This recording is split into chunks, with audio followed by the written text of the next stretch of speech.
before I get into today's show, I need to talk about a game that just came out.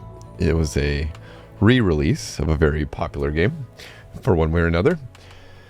And now, when I say the title of this article, I want you to go through your head for a minute and try and figure out what game am I talking about. It says, the worst PC game in all of history has just been released on Steam.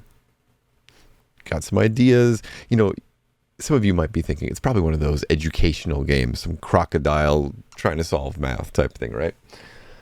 Well, it's a game, spoiler, pause it right now if you don't want to hear what it is, if you want to guess a little bit, but it is Big Rigs Over the Road Racing, and this is a game that, you know, I could have looked up the backstory on this, but I just kind of like, this is a bad meal I don't want to walk close to because I'm afraid of how it will smell and how that'll make me feel.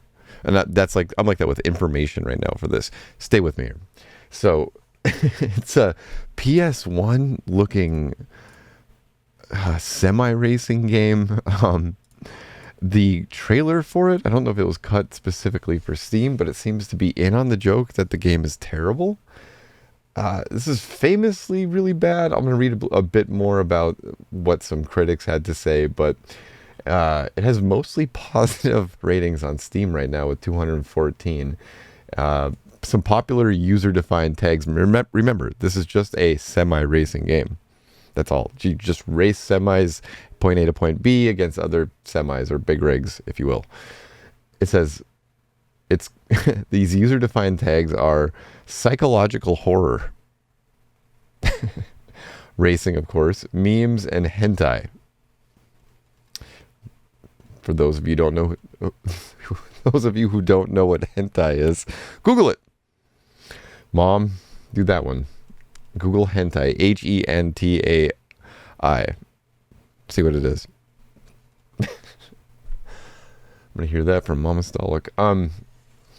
Reviews, it says, complaining about how this game is more broken now than it was in 2003 is like going to a steakhouse and asking for ketchup. It says, I decided to refund my purchase of Assassin's Creed Shadows and buy Big Rigs Over the Road Racing instead. I have many regrets in life, but at least this game tells me I are a winner. And some people are complaining about the game that it launched. It's not even like native. So you open the game on Steam and it apparently launches in a Unreal Engine wrapper. And then that connects to achievements, which are really basic and activated on Steam. This game is only, how much is it? $4.79 with a 20% off sale. You can buy the soundtrack for $1.79. It's from Stellar Stone. The publisher is Marguerite Entertainment. This is the only game they've published. You know, I gotta wonder, was this done legally? And if so, did these random people, I could Google this. I'm not gonna do that. I love the mystery, folks. Did some random people pick up this license and package it? And if so, how much did they pay? Because there might be some money in this. Just finding obscure old games and repackaging them for Steam and building memes and content around it. I don't know. This might be the first of many new horrible re-releases to come. Should I buy that for $4.79? I feel like I should stream it now. If it's so legendary, right? But when you stream a game for 2 hours, which is like the minimum I feel that you have to play any game, unless it's really bad, I don't think this would make it. It just looks so simple. Like, yeah, you know, like meeting your idol in public, I guess. You just get too much of it at once. Right? That's what this is kind of like. Playing Big Rigs is like meeting your idol. Because the expectations can't live up to the reality. A one-note game, right? Anyway, so to be honest, it's about 12:45 Thursday night, Friday morning right now. We're supposed to get this out every morning around 7, or every Friday morning at 7 a.m. I've put this off partially because what a week it's been. Just in general, right? Like, how do you watch so much happening in the world on the sidelines? Because we're all kind of on the sidelines, right? To some degree. And how do you come on to this podcast and do this? How do people do that? How do performers do that on the regular? We're going to try and keep it happy here, but just thought you might want to know why. Why did we start off with that bizarre news item about that game? Because it made me laugh and I wanted to share it. Okay. All right. So let's start. This is the Endgame recap podcast where we just sit around and talk about games, because there's so many of those in demand of white guys like me, straight white men, middle-aged millennials, talking about games, right? But the difference for this one is that we're going to talk about some news that you maybe don't get on your typical sites. We're going to talk about the latest game releases, and we're going to talk about, let's see, a certain billionaire that was in the news for games. You ready? So you've probably seen this everywhere. Elon Musk, I've heard his name pronounced Elon. Kind of love that pronunciation. Or what was another one? Elon? Like people on TV, people in government are struggling with it. We know the type. He was in the news recently for games because he was trying to regain some of his gamer cred. So after this thing in Wisconsin that happened, he's really trying to win people over. And a common thing that people say is that, he's a lonely person, as a lot of rich people apparently are. So he's always sought a lot of approval from gamers, and he's kind of relished in this type of stuff. So when he played Path of Exile, everybody kind of connected the dots and said he's not actually playing. Turns out he wasn't, of course, through a lot of different means. I'm giving you the TLDR here. And very recently, he was apparently on his private jet, flying to who knows where, with his chainsaw. And he was playing Path of Exile in hardcore mode, Path of Exile 2. In hardcore mode, you can't die. Well, if you can, but you can't come back to life. My brother's terrific with this game. I think he has a max level, or had a max level hardcore character or something. It's incredible. It's extremely hard. It's one of the hardest things I've ever seen in the gaming industry. But in the beginning areas, it's pretty easy. So Elon was trying to play the game on hardcore to kind of win back some of his gamer cred. He's probably feeling down. He's like, I'll show these people. I'll live stream. I don't know exactly what it was, but he was on the plane and he couldn't get past kind of the beginning area of the game, and he kept dying repeatedly. And the chat was cooking him, and he kept trying to ban the chat. And after his last death, he apparently talked about there being connection problems. And then he kind of rage quit. So it's a damned if you do and damned if you don't situation right there, because by blaming Starlink, he's kind of saying that his own internet company wasn't up to the task. Or do you fall on the sword and say, wow, I'm really bad at this right now. Maybe I shouldn't have paid someone. A little bit of humility goes a long way. But that was in the general news. I saw it everywhere reporting on that one. So it seems like the dog pile is certainly happening. Speaking of the dog pile, lots of tariff on and off news. What has certainly affected economies. Since I'm not a businessman, we're not going to go into that. But there's an article about the Nintendo Switch 2. I'm going to read a little bit of the stuff here. We're going to go Walter Cronkite on you. All right. It says, Nintendo Switch 2 launch boosted by Trump's pause on tariffs. And this is from Bloomberg. It says, a pause on the most punishing U.S. tariffs in a century hands Nintendo company valuable time to prepare the momentous June launch of its new console and lifts pricing pressure for now. The 90-day reprieve on heightened tariffs for most U.S. trading partners gives the Japanese company a chance to ramp up shipments of the Switch 2 to a market that accounts for more than a third of its sales. Roughly a third of Switch 2 units are assembled in Vietnam. which would have been subject to a 46% levy, but now only faces the 10% universal tariff imposed by Donald Trump's administration.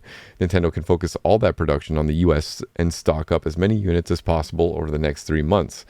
I read, let me continue this here.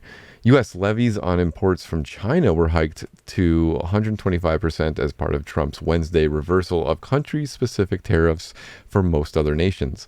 That makes it prohibitive for Nintendo to ship its made-in-China production to the U.S.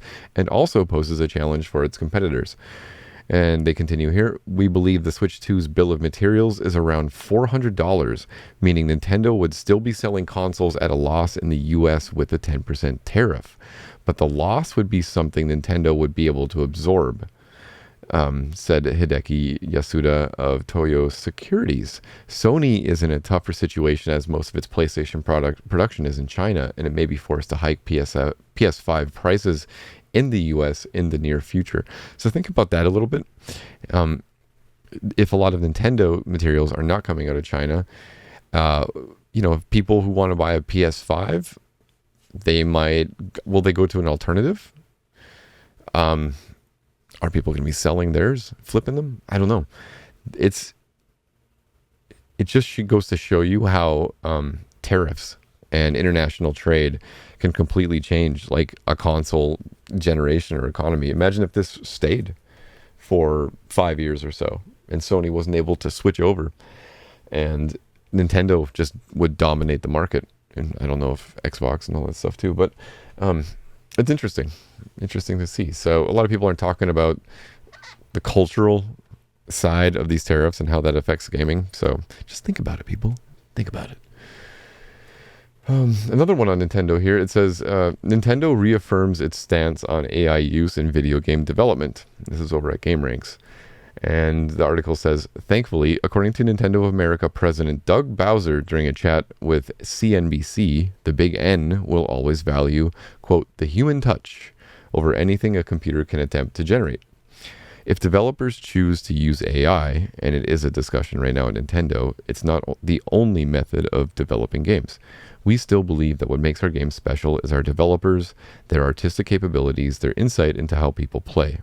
There's always going to be a human touch and a human engagement in how we develop and build our games. I think that's a very pragmatic approach. You can't close Pandora's box on AI. It's not going to happen. I'm very happy that there are people on both sides constantly of pro versus, anti-AI, of push-pull. And I think healthy, informed push-pull is always where the success lies. You can't, like I said, you can't close that box. The genie's not going back in the bottle, okay? So how do we ethically, morally live in this new world that we're creating? So I'm happy that Nintendo's doing that. And you know what? That human touch and creativity has always served them well.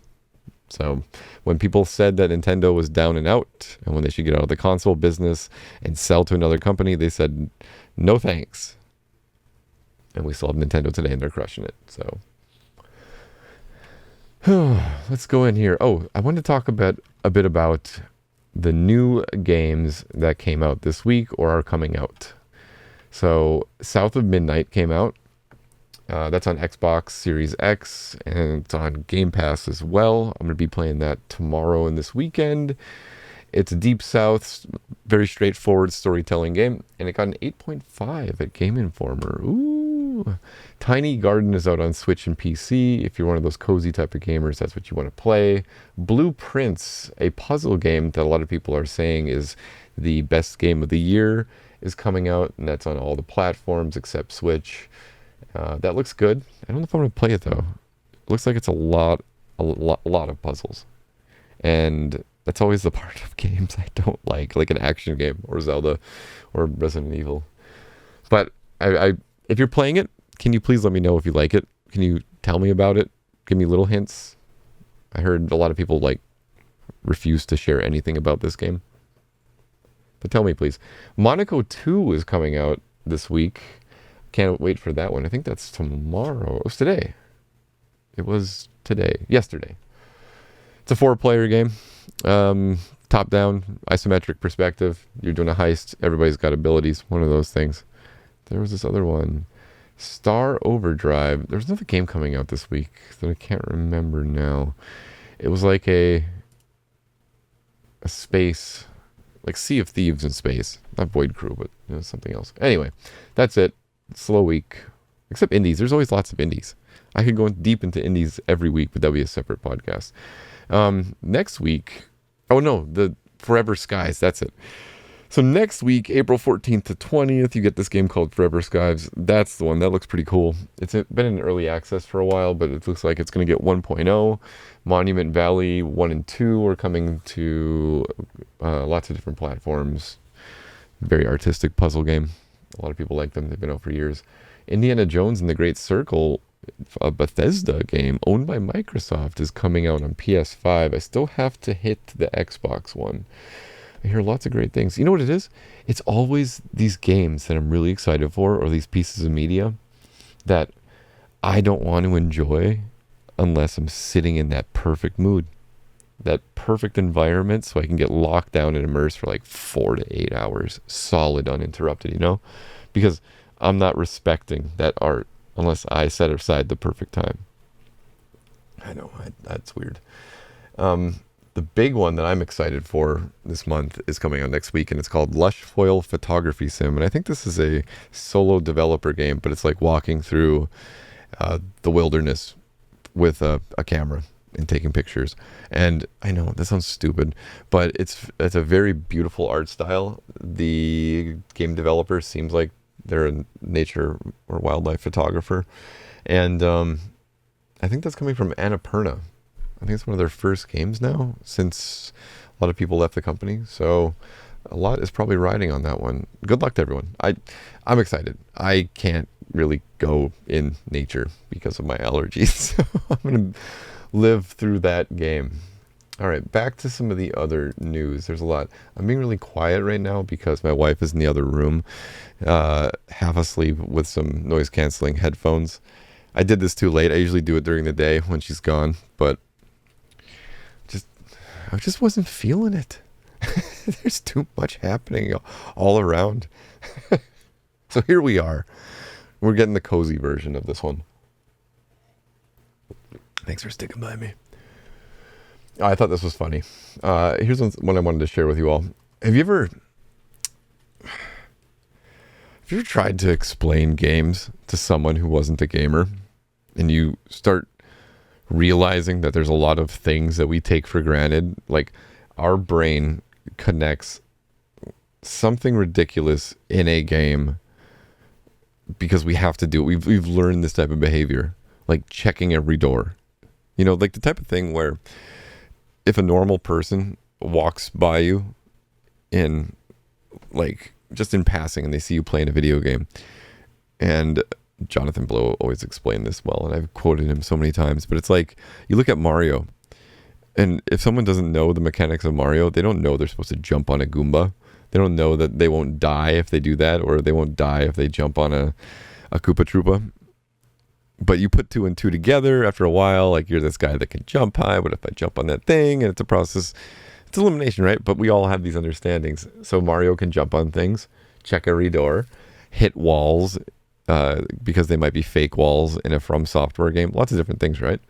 And so I've noticed when I've played with my wife a lot, because she's a gamer, but she doesn't know these deep tropes sometimes, that I'll be like, oh, you didn't know that? And then I realize, oh, yeah, of course you didn't know that, because that's a ridiculous thing to know. So this article says, 5 video game rules I thought were universal until I taught them to my partner. One is, your character can always go faster. And they're talking about shift to sprint. The next one says, climbing is usually restricted to selective ledges. Like the yellow paint type stuff. So often true. It says, this is a big one. And this is one I've actually had to tell my wife about, and she naturally noticed it too. But soundtrack changes and save points are never random. It says a subheading, why do I hear boss music? It's exactly it. The universal L3 and R3 experience. Yeah. Lots of people don't know where L3 and R3 are. You'd think they'd be on the back, right? Because 1, 2, 3. No. Thumbs. Pushing in the thumbs. Lots of people don't know that when they're learning a controller. It doesn't seem very intuitive though, you know?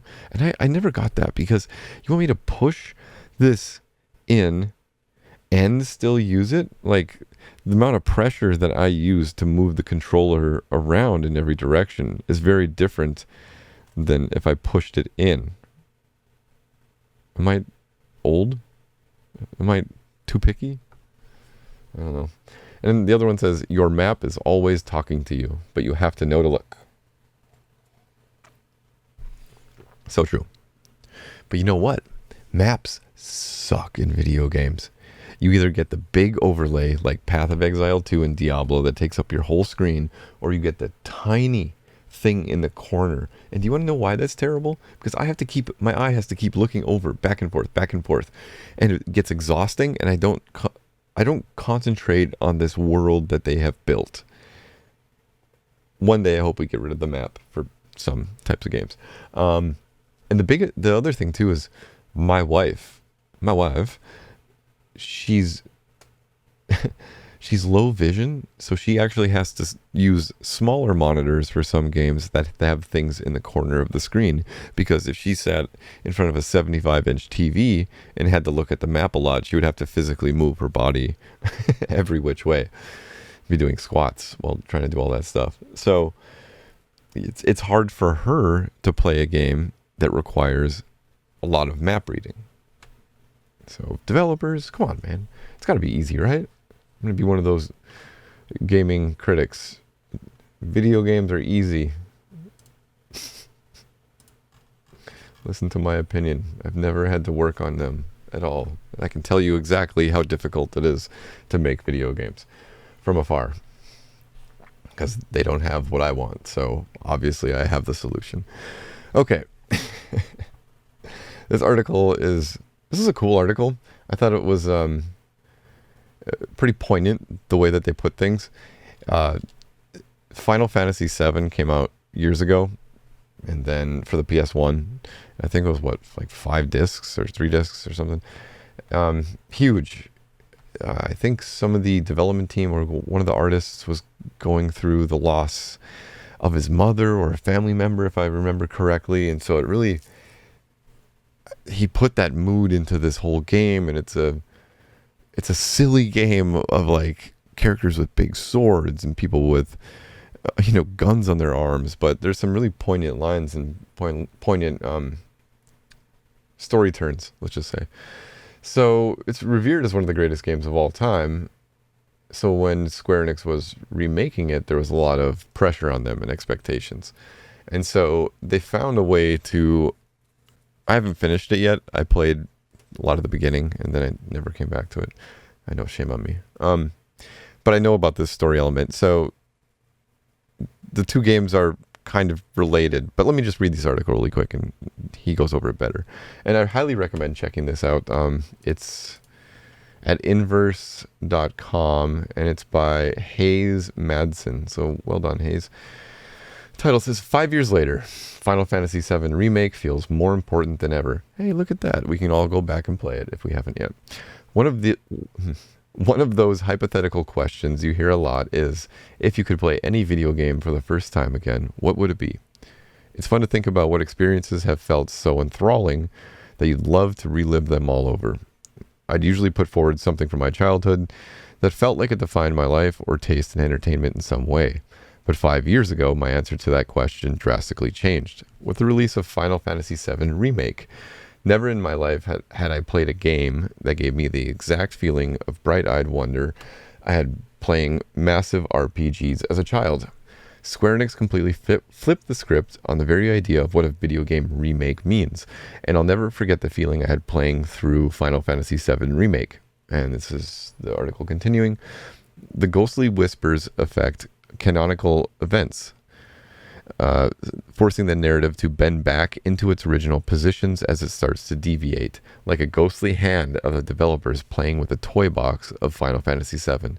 At the heart of Remake is one core question: what's allowed to be changed and what isn't? The narrative device of the Whispers feels like commentary on fan expectations, the legacy of Final Fantasy VII, and the daunting task of trying to do something new with a beloved game. Well said. Just wonderfully said, Hayes.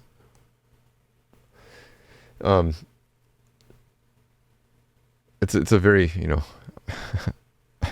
okay, I'm taking the piss out of this a little bit. It's a very meta approach to an article, but people always talk about, where's video game journalism? Video game journalism is terrible. I hate game journalists. But people are writing wonderful things, really thoughtful, impassioned pieces with interesting perspectives. So that article got me, and it really made me want to put Final Fantasy VII Remake at the top of my list. So well done, Hayes, again. Okay, this one, this is such a massive article, and if you read one thing this week, make it this one. Sorry, Hayes, you get next week. You get into the queue. But this is over at the BBC, and on this podcast, I've talked about the ways that video games affect us. They give them often to senior citizens because they see that level of enjoying life helps, morale. It keeps people, for lack of a better term right now, alive longer. It helps with the neuroplasticity in your head. There are doctors using that for training with senior citizens. Actually, there's a friend of mine over in Beverly Hills using games for that. And we still don't know. We still don't know how video games are altering our brains, our thinking, and the way we are socially. And so this is a really interesting deep dive into that. And it says, the title of it, Health Bars and Power-Ups, the freaky and unpleasant world when video games leak into the physical realm. It has this really cool picture of a guy pushing a lawnmower, but he's like floating in the air, and the world is kind of turning to pixels, like a pixelated world on the side.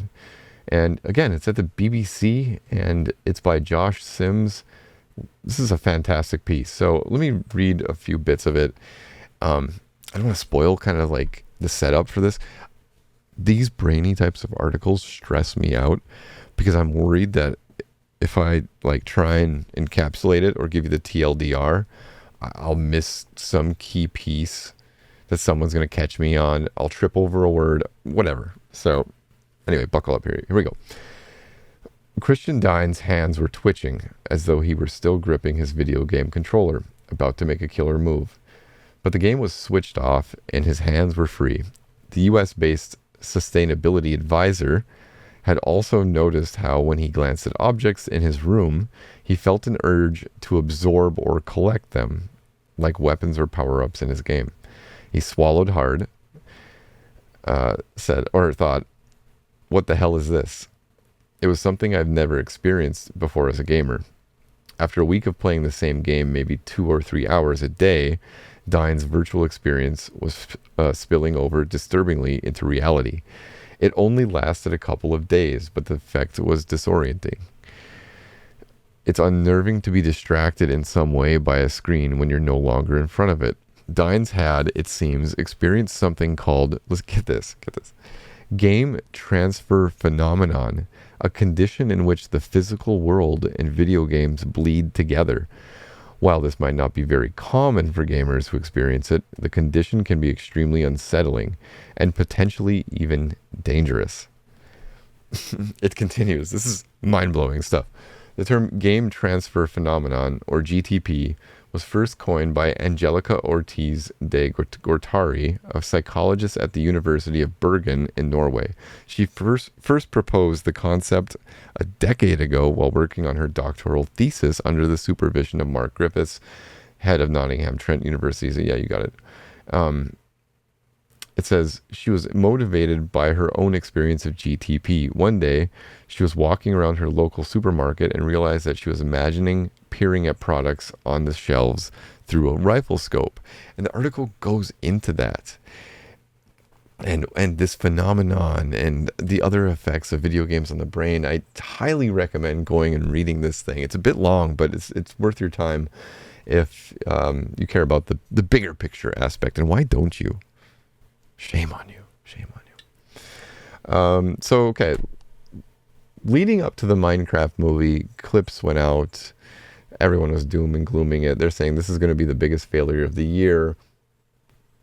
They've done terrible things with the Minecraft IP.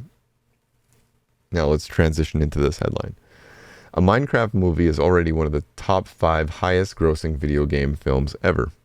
And I'll read a little bit of it here, but it says a Minecraft movie has made 185 million domestically since its April 4th debut. That's about, it's the 11th now. So putting it among the top 5 highest earning video game films in history.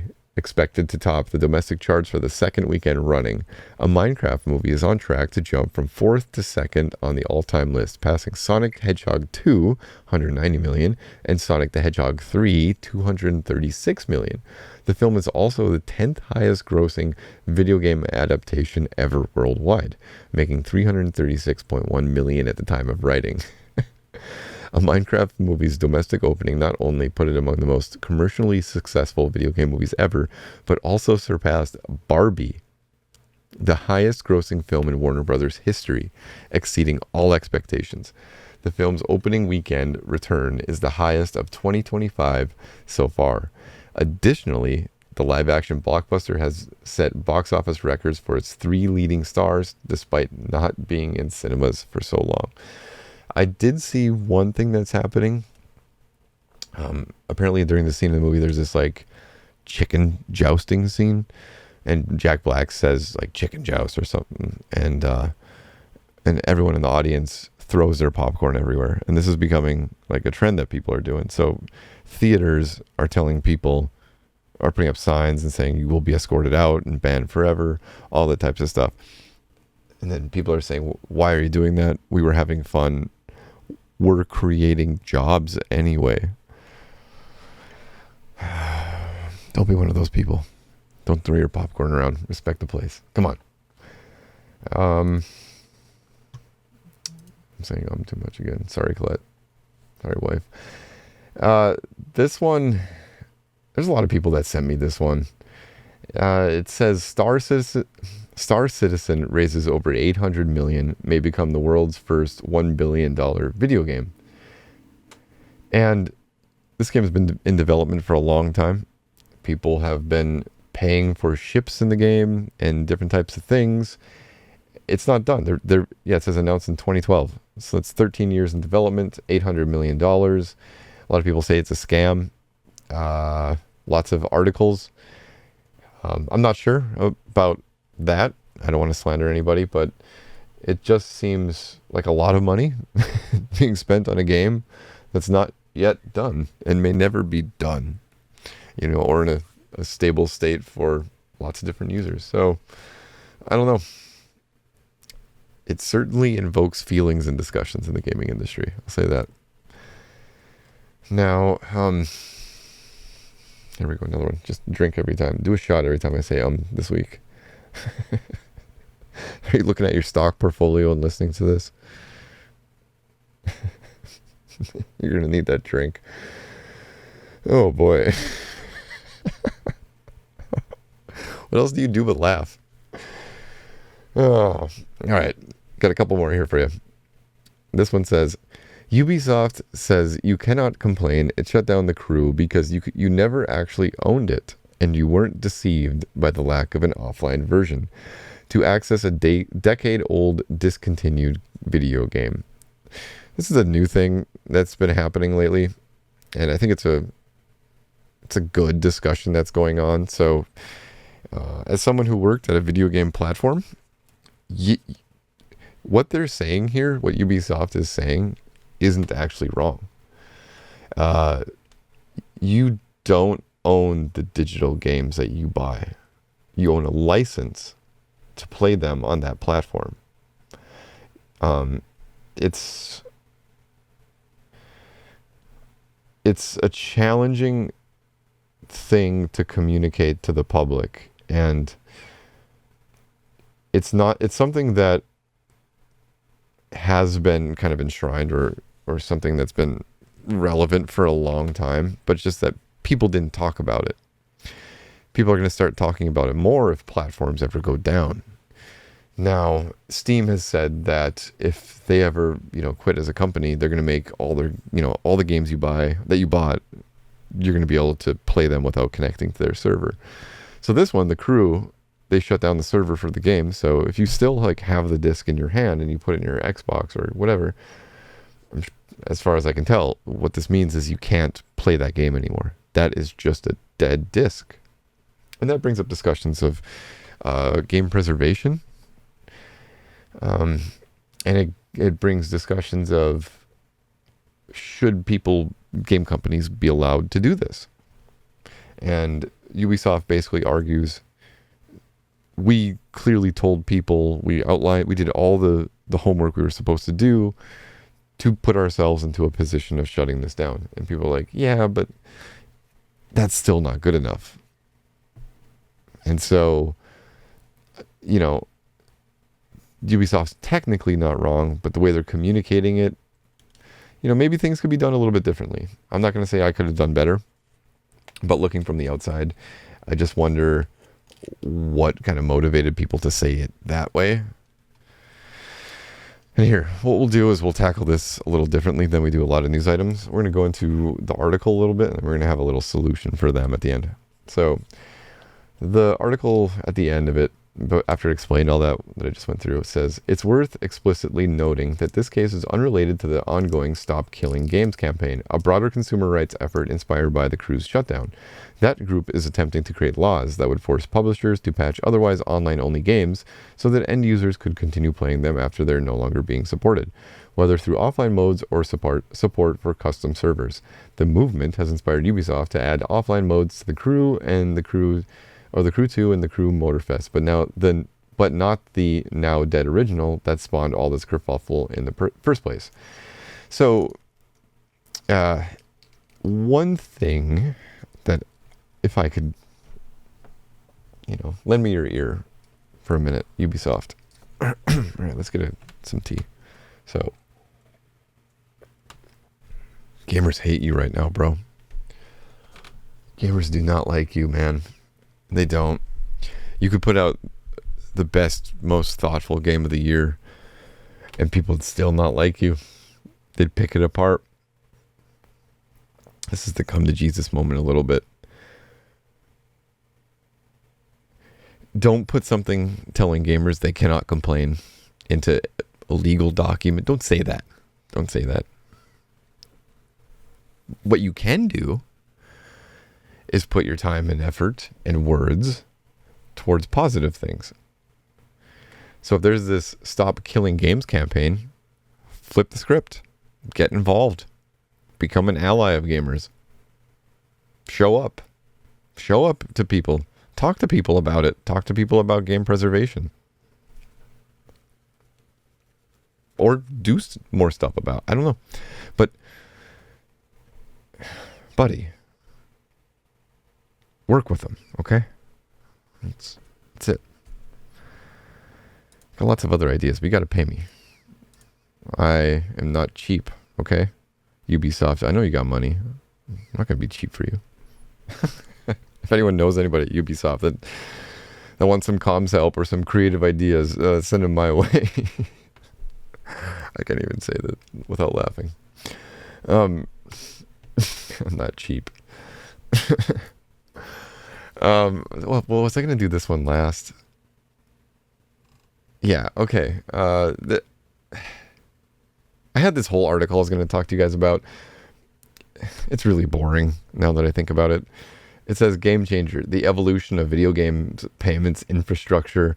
And this was an article at the Federal Reserve Bank of Kansas City. And it kind of went through everything. Here, let me paraphrase this paragraph that I brought into the script here. It says, money laundering is another security concern for regulators and game companies alike because some games allow in-game items and currency to be exchanged for currency, either on a game's official platform or elsewhere. Video games can become attractive to criminals as a method to convert money gained illegitimately into in-game items that can then be traded and exchanged back into currency. Some industry experts have noted that game companies occupy a position similar to that of a cryptocurrency exchange because both in-game currency and cryptocurrency can be exchanged into currencies, fiat currencies. Cryptocurrency exchanges are subject to anti-money laundering and know your customer regulations, requiring regulated businesses to identify their customers, monitor their activity, and report suspicions of criminality to the authorities. Side note here, I believe President Trump is trying to remove a lot of those watchdogs and organizations to oversee and police the cryptocurrency industry. But again, I'm kind of an idiot, so go find more information about that elsewhere. The article continues, although game companies are currently not subject to these AML and KYC regulations, some companies proactively implement customer verification processes and voluntarily report suspicious activity to law enforcement if their in-game items or currencies are traded for fiat currency, regardless of whether those trades are within the game or on external platforms. So it sounds like the honor system right now, and you know what, in any capitalistic society, the honor system just, it doesn't always work. Okay. So this is an interesting, next step that the video game industry is going to face through all this, especially as more games are going to start adopting blockchain technology and implementing cryptocurrencies as well. I just think that if you're someone from LinkedIn that listens to this podcast, this is that one article I try to get every week for you, okay? Because none of them, they're all too simple for your big brain, Mr. LinkedIn, coming from the LinkedIn where people don't write with AI, right? Even though everybody has an emoji next to the spot that an AI would put it. But I swear I wrote it myself. All right, this is the last one. So every week I like to bring something that is uplifting, so you can have a skip in your step when you enter the weekend. It's Friday morning at 7 a.m. when you listen to this, and you're just going to coast through the rest of the day and end the week and go right into the weekend feeling better about your life and feeling better about video games and your position within it. So this week, the final article is, it says, somebody is selling AI-generated adult game cases for more than you can buy the games. It's true. That's what it is. That's the article. That people are buying pervy, sexy, whatever you want to call it. I'm not trying to diminish anyone's kinks or fetish here. Be you, king. People are buying these bootleg game boxes for it. I'm not going to describe some of the ones that I'm seeing, but you can use your imagination, I think. And I wanted to share this as the last article because I wanted to quote someone with a very famous laugh and say, life finds a way. The gooners are going to goon. They're going to look at that cover and they're going to know who they are. Oh, I love it. I love this. I don't want to shame anybody. I love that people have the option to be their weird selves out there. Go on. And you know what? If you did it, if you're one of those people, I would buy you a beer. Good for you for being who you are. You're my type of person. No, not okay. Just in that way, we don't have to. Do not scoot closer. Okay. Arm's length. All right. Well, thank you very much for listening once more to this more laid back and chill, right?